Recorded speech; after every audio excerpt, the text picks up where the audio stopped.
Panginoon, salamat sa lakas na ibinibigay ninyo sa akin. Salamat sa pagpapala. Salamat sa lagi kang nakahanda na ako'y tulungan palagi. Alam kong lagi kang nakasuporta sa akin.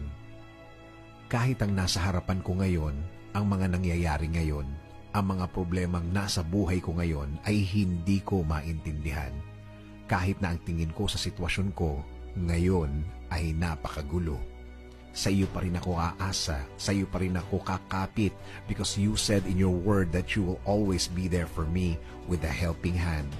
As a father to me, I thank you, Lord. Hindi ako manghihina sa mga bagay na to.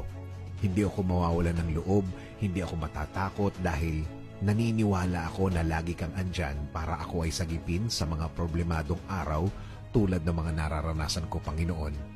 Alam ko, Lord, things will never be the same na ang lahat ng ito'y magbabago